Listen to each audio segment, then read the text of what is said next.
Hey hello welcome to chemistry and tool. Sir देखिए, इस particular video में हम गैस लॉ के बारे में पढ़ना स्टार्ट करते हैं। अब तक हमने कि जितने भी स्टेट्स ऑफ मैटर में अब तक वीडियो बनाए हैं, वहाँ पे हमने डिफरेंट डिफरेंट इंटरमोलिकुलर फोर्सेस के बारे में पढ़ा। अगर आप नए हैं इस चैनल पे, पहली बार मुझे देख रहे हैं, तो मैंने पूरी प्लेलिस्ट बनाई हुई है जहाँ पे मैंने सिक्वेंशली वीडियोज़ को अरेंज किया है। आप वीडियोज़ को स्टार्टिंग से देखना स्टार्ट कीजिएगा ताकि आपको अच्छे से चीज़ें समझ में आए और आपको कनेक्टिंग लिंक, जो लिंक जिसे हम कहते हैं, वो पता चले कि किसके बाद क्या चीज़ आती है। अब गैस लॉ जो होते हैं, इससे पहले मैंने जो वीडियो बनाया था उसमें मैंने आपको सिखाया था कि किस तरीके से हमने गैस के बारे में कुछ चीज़ों को आइडियलाइज़ किया, जिसको हम कहते हैं काइनेटिक थ्योरी ऑफ गैसेस या पोस्टुलेट्स ऑफ आइडियल गैसेस। जहाँ से हमको ये समझ में आया कि कोई गैस जो होती है उसके बारे में जब मैं देखना या इमेजिन करना शुरू करूँ तो वो कैसी होती है। अब वो पोस्टुलेट सही हैं या गलत हैं वो तो वक्त ही बताएगा, जब हम उसको एक्सपेरिमेंटली करने की कोशिश करेंगे। फिलहाल हम ये जो भी पढ़ रहे हैं ये हम आइडियलाइज सिचुएशन में पढ़ रहे हैं कि अगर गैस ऐसी है तो ऐसी होनी चाहिए। ठीक है, जब हम प्रैक्टिकली उसको करना स्टार्ट करेंगे तो हमें पता चलता है कि हाँ भाई, जो हमने सोचा था उसमें कुछ गड़बड़ थी। हम उसको आइडियलाइज जो कर रहे थे उसमें कुछ हमें रियलिटी डालनी पड़ेगी, और वो हम बाद में आने वाले टाइम में रियल गैसेस के बारे में पढ़ेंगे। अब जब आपने आइडियल गैसेस के बारे में इतना कुछ आइडियलाइज कर ही लिया है कि उनके मॉलिक्यूल बहुत छोटे होते हैं, उनकी खुद की मॉलिक्यूल की खुद की वॉल्यूम और कंटेनर की वॉल्यूम को कंपेयर करो तो नेग्लिजिबल डिफरेंस होता है, नेग्लिजिबल होते हैं गैस के मॉलिक्यूल, और कंटेनर की वॉल्यूम बहुत ज़्यादा होती है। गैस की खुद की वॉल्यूम और जो वॉल्यूम वो ऑक्यूपाई करती है उसमें ज़मीन आसमान का फ़र्क होता है। अब ये सब चीज़ें हमने ऑलरेडी पढ़ ली हैं। तो अब स्टार्ट करते हैं कुछ लॉस के साथ कि अगर वो गैस ऐसी है तो उसे कुछ लॉस को फॉलो करना चाहिए, जिसमें सबसे पहला लॉ इस वीडियो में जो हम पढ़ने वाले हैं वो है बॉयल्स लॉ। अब देखो, बॉयल्स लॉ का मतलब क्या होता है, बड़ा सिंपल सा प्रोसेस है। अब आपने naturally day to day life में ये एक्सपीरियंस किया होगा कि जब आप किसी कंटेनर में कोई गैस लेते हो और अगर आप उस पर प्रेशर इंक्रीज़ करना शुरू करो, देखो जैसे जैसे मैं ऊपर प्रेशर इंक्रीज़ करूँगा ऑब्वियसली अंदर भी प्रेशर बढ़ेगा। देखो एक बात सिंपल सा है, जब तक मेरा ये पिस्टन यहाँ रुका हुआ है, कैन यू सी दिस, ये कंटेनर है, उस कंटेनर के अंदर मैंने एक पिस्टन लिया हुआ है और अंदर मैंने यहाँ पे एक फिक्स्ड अमाउंट ऑफ गैस ली है, मतलब मैं गैस की क्वांटिटी बदलने वाला नहीं हूँ। फिक्स अमाउंट ऑफ गैस, जैसे मान लेते हैं 1 मोल कार्बन डाइऑक्साइड लिया है, let us consider 1 mole carbon dioxide. ठीक है, फिक्स अमाउंट ऑफ गैस मैंने यहाँ भर रखा है। अब जब तक मेरा ये पिस्टन यहाँ रुका है वो क्या इंडिकेट कर रहा है भाई, वो सिंपल सी भाषा में ये इंडिकेट कर रहा है कि ऊपर का जो प्रेशर है और अंदर का जो प्रेशर है वो इक्वल है।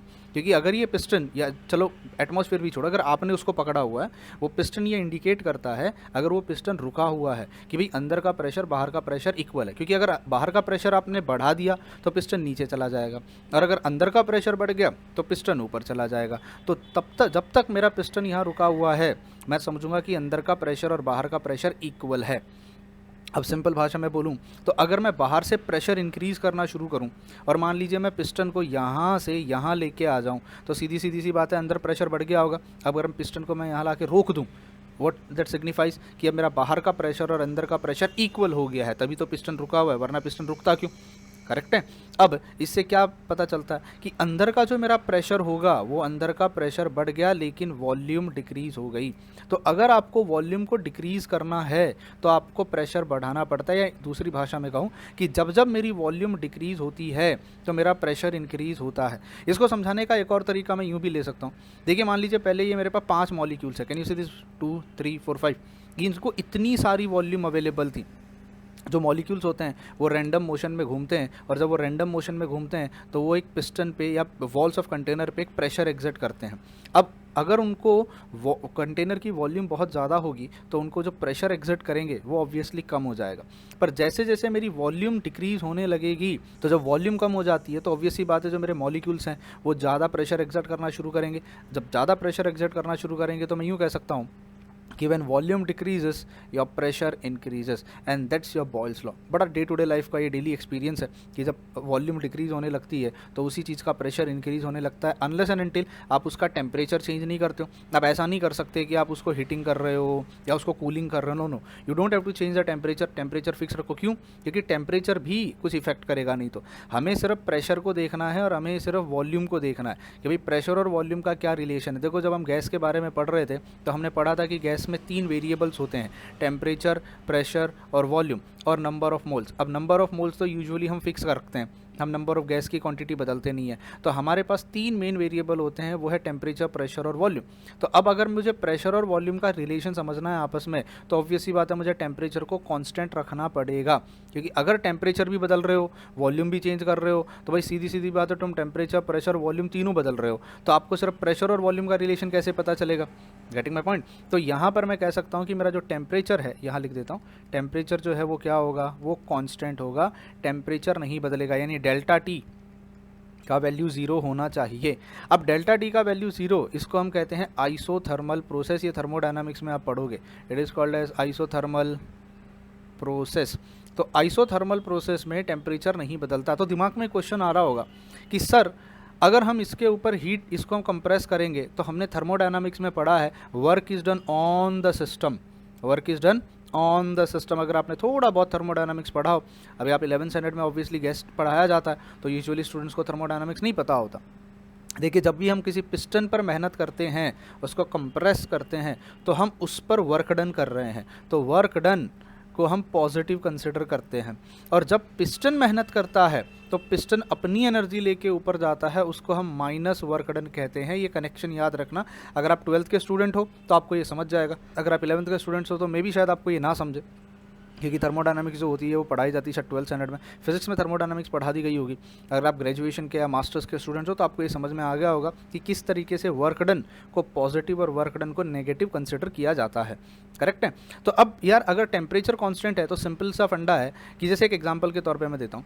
मान लीजिए आप यहाँ पर खड़े हो और आपके पास 50 रुपये है, ठीक है, और मैं आपको एक्स्ट्रा 50 रुपये दे देता हूँ, तो आपके पास कितने रुपए हो जाने चाहिए? अभी 100 रुपये हो जाने चाहिए। लेकिन मेरे 50 रुपये देने के बाद भी अगर आपके 50 रुपये ही रहते हैं तो इसका सिंपल सा मतलब है आपने 50 रुपये खर्चे कर दिए।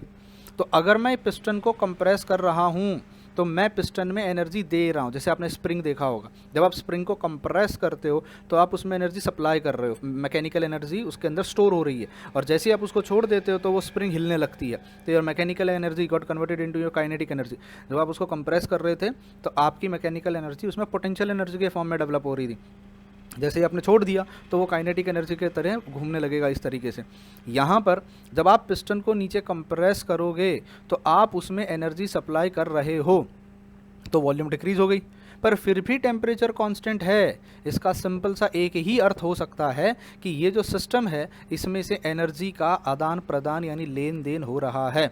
तो अगर आप इसको कुछ एनर्जी सप्लाई करोगे, वॉल्यूम कम हो जाएगी क्योंकि आप एनर्जी सप्लाई करके वॉल्यूम कम कर रहे हो, लेकिन उसमें से वो एनर्जी बाहर निकल जा रही है।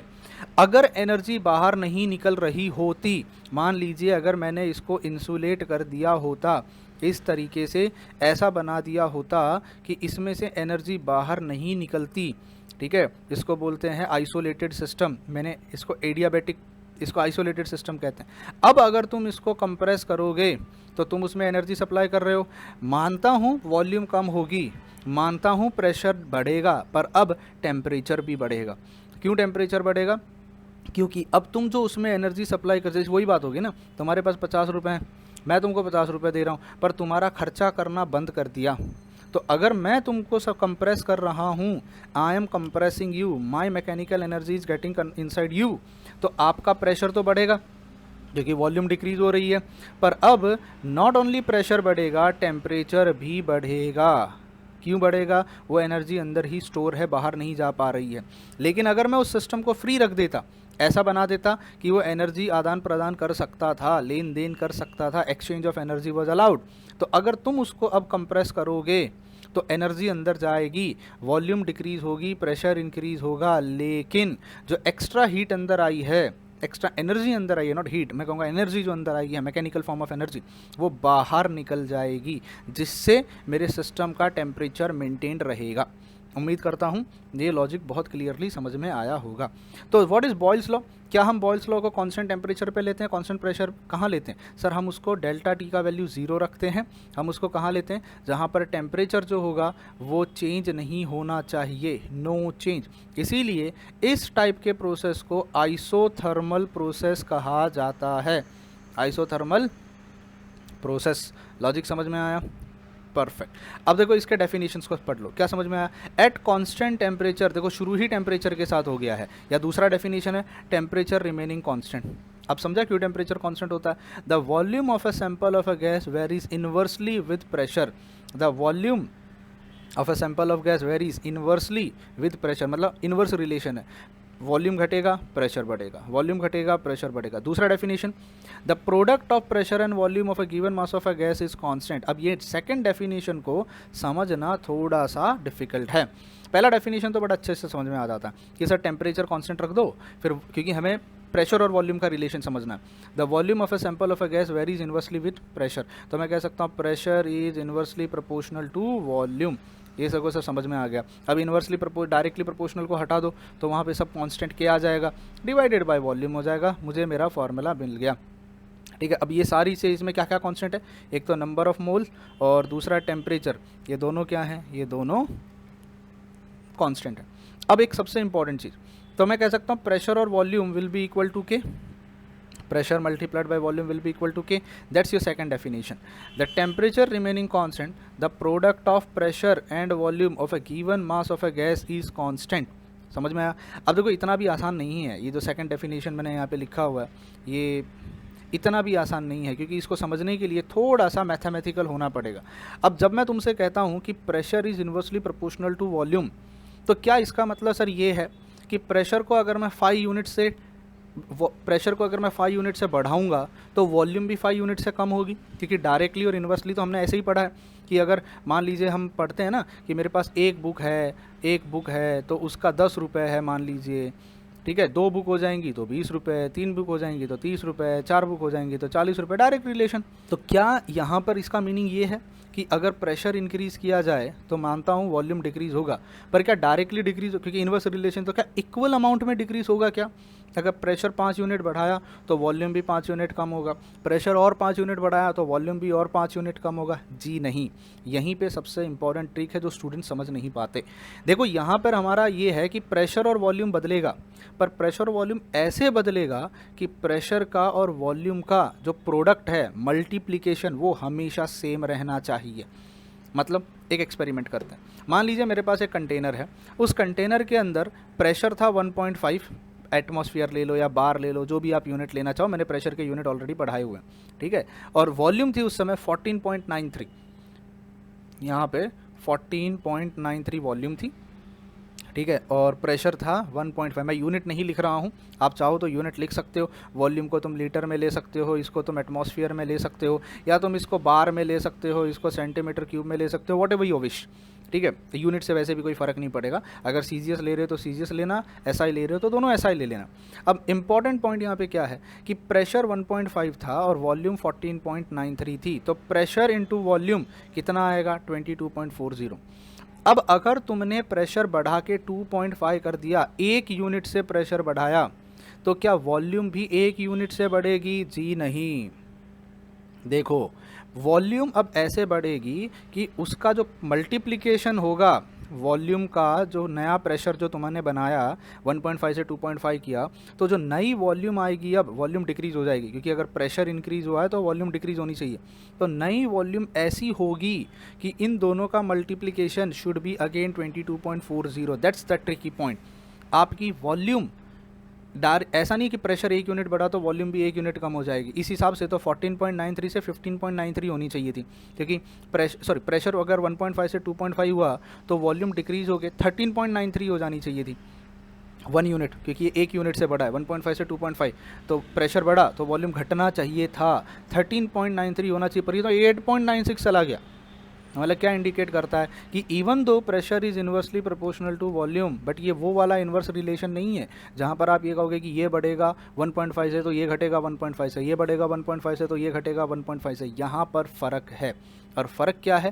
फ़र्क है कि वॉल्यूम, अब ये तो हमने प्रेशर को 1.5 से बढ़ाया तो वॉल्यूम को ऐसे कम किया, हम प्रेशर को कांस्टेंट वैल्यू से बढ़ा रहे हैं, 1 डिजिट से बढ़ा रहे हैं, 2.5 से 3.5, 3.5 से 4.5, 4.5 से 5.5 एंड 6.5, करेक्ट। अब वॉल्यूम को नज़र मारो, वॉल्यूम ऐसे बदल रही है कि उसका जो प्रोडक्ट है प्रेशर के साथ वो हमेशा 22.40 ही रहना चाहिए। तो अब अगर आप वॉल्यूम का चेंज देखो, 1.5 से 2.5 जब आया तो चेंज इन वॉल्यूम इज़ 5.97, काफ़ी अच्छा चेंज आया।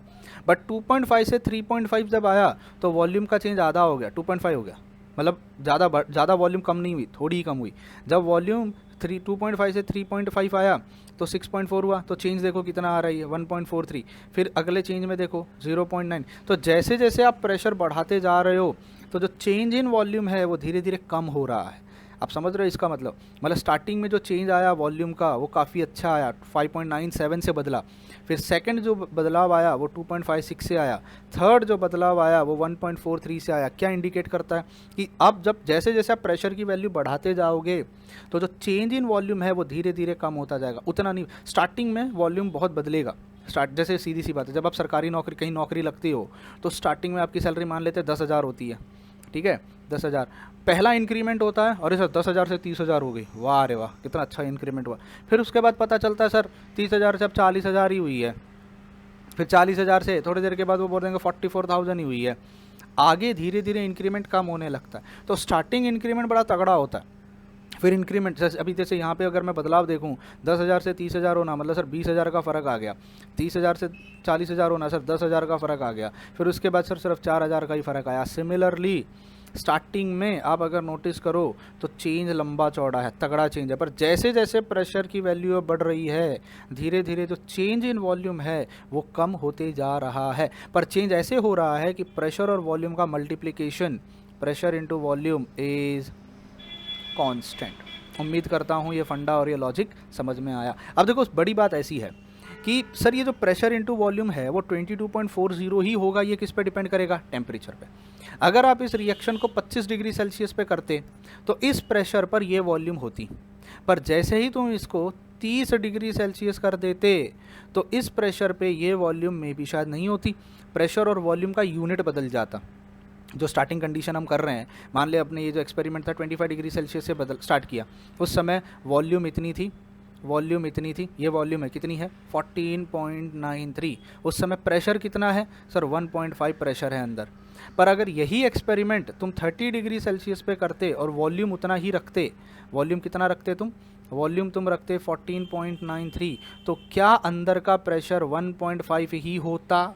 नहीं, क्योंकि अब यहाँ पर 25 डिग्री पे इतनी वॉल्यूम पर इतना प्रेशर है, पर 30 डिग्री सेल्सियस पे 30 डिग्री सेल्सियस पे उतनी ही वॉल्यूम का प्रेशर उतना नहीं हो सकता, क्योंकि तुमने अब इसको हीटिंग कर दिया है तो मॉलिक्यूल्स में और एनर्जी आ गई है, तो अब प्रेशर बदल जाएगा।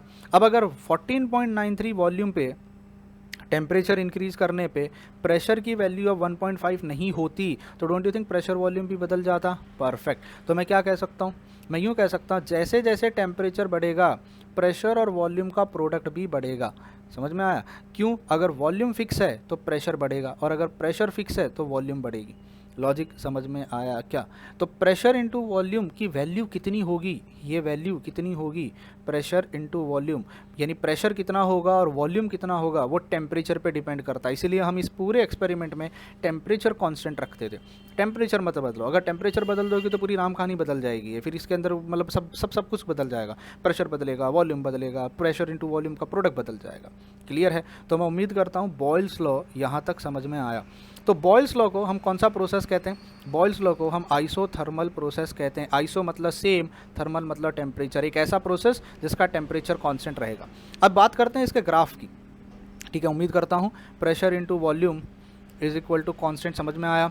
तो pressure P1 V1 will be equal to P2 V2। ये समझाने में अब मुझे तकलीफ नहीं होनी चाहिए। अगर ये P1 है और ये अगर V1 है, तो अगर ये P2 है और अगर ये V2 है, तो P1 V1 will be equal to P2 V2, क्योंकि दोनों का multiplication at the end of the day क्या आने वाला है? K ही आने वाला है।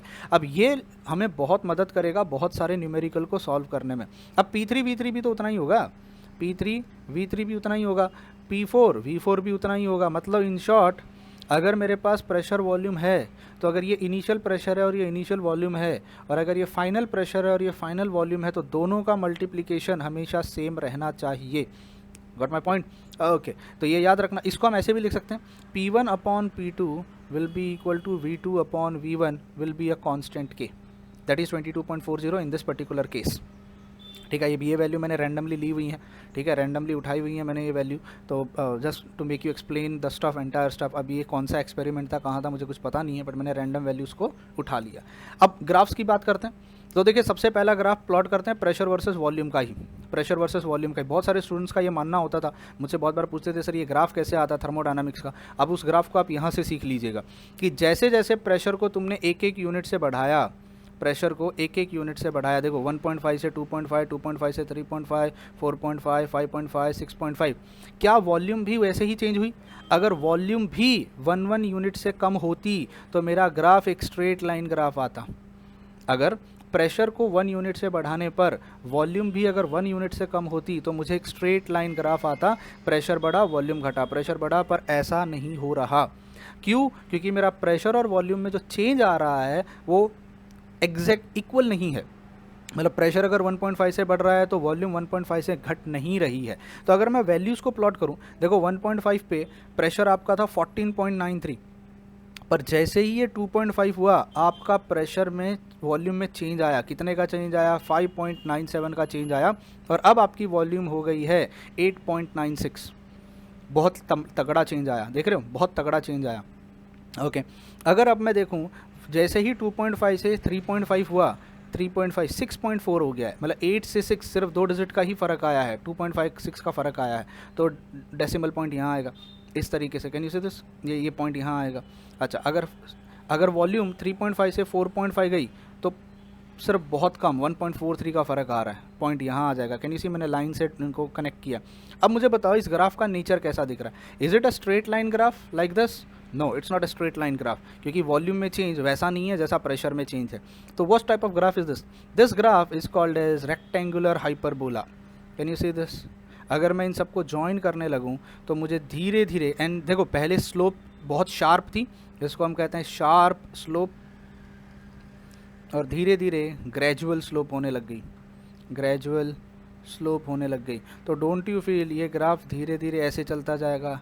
तो प्रेशर वर्सेस वॉल्यूम का जो ग्राफ होता है वो ऐसा इसलिए आता है, ठीक है। बहुत बार मुझे ग्रेजुएशन के बच्चे, मास्टर्स के बच्चे और बीएससी के बच्चे जो होते हैं, जो 11 12 में भी हैं, वो भी मुझे ये पूछते हैं ये ग्राफ ऐसा क्यों आया। यूजुअली टीचर इसको लिख देते हैं कि देखो इसका ग्राफ प्रेशर वर्सेस वॉल्यूम का ग्राफ ऐसा होता है।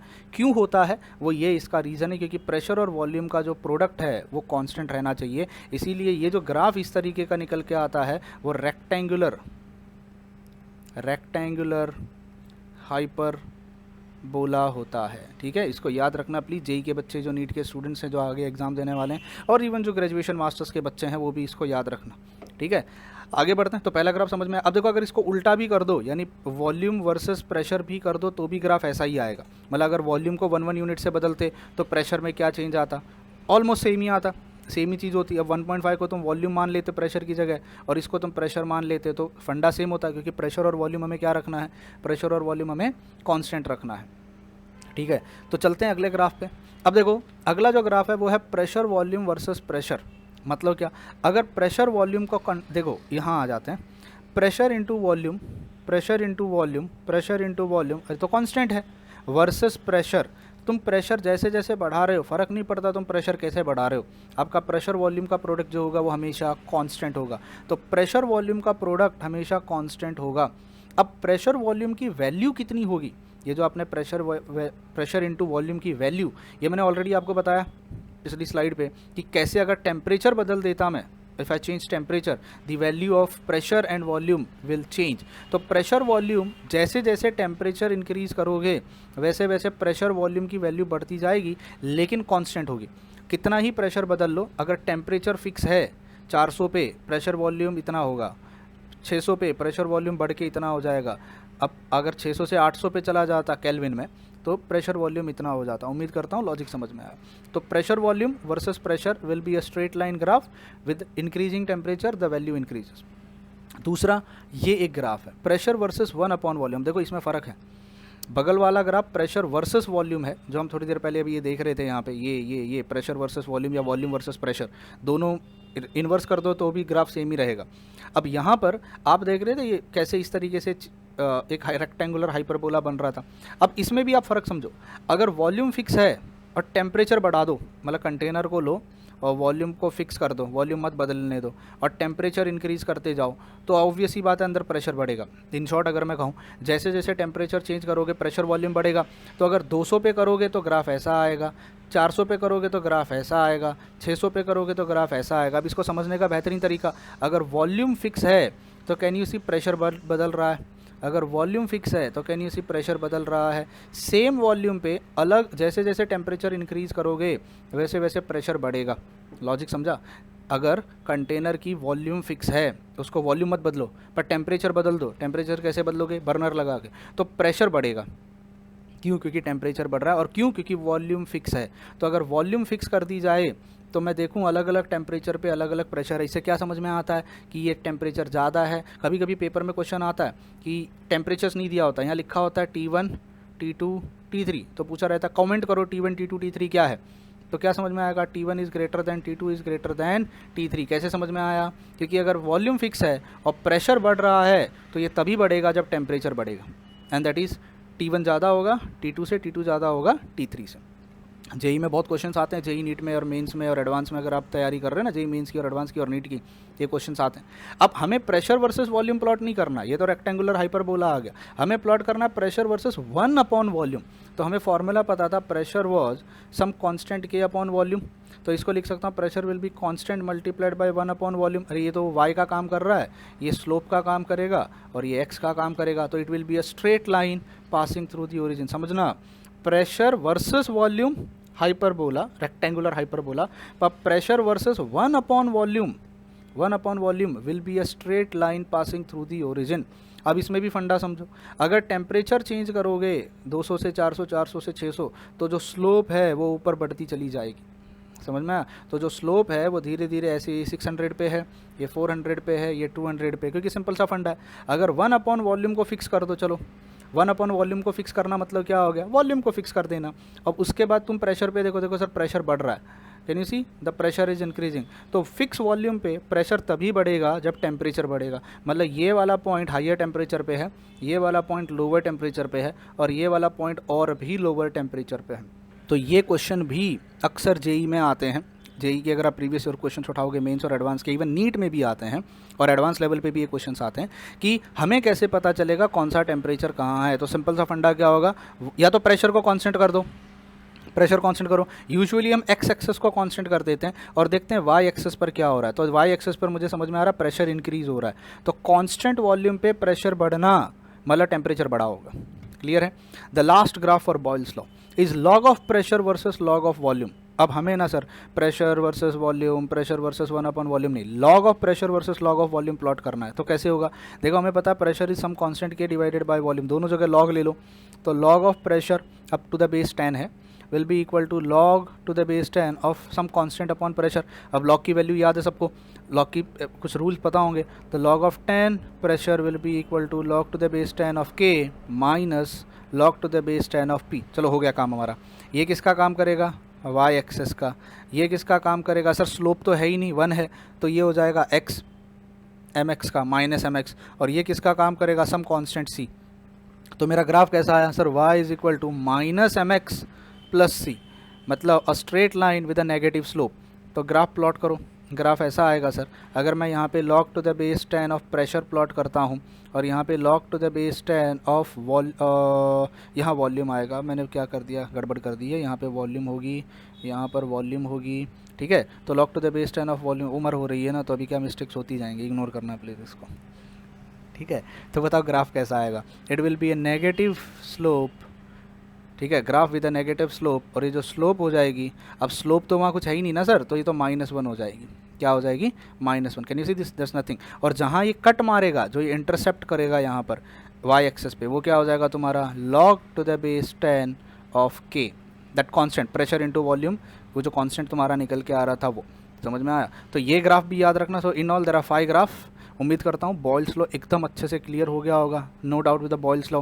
तो बॉयल्स लॉ का डिटेल पोस्टमार्टम मैंने कर दिया है, इस पे क्वेश्चन एक्सपेक्टेड हैं। आप किसी भी स्टैंडर्ड में हो, लोअर स्टैंडर्ड में हो या हायर स्टैंडर्ड में हो, आईसीएससी में हो, सीबीएसई में हो, 11th-12th में हो, जेई नीट मेंस में हो, या यूपीएससी की तैयारी कर रहे हो, या आप बीएससी एमएससी आईआईटी जैम कोई भी कॉम्पिटिटिव एग्जाम की आप तैयारी कर रहे हो, बॉयल्स लॉ हर स्टैंडर्ड में पूछा जाता है। Starting from your 8th-9th ICSC CBSE से लेके एमएससी तक बॉयल्स लॉ आता है।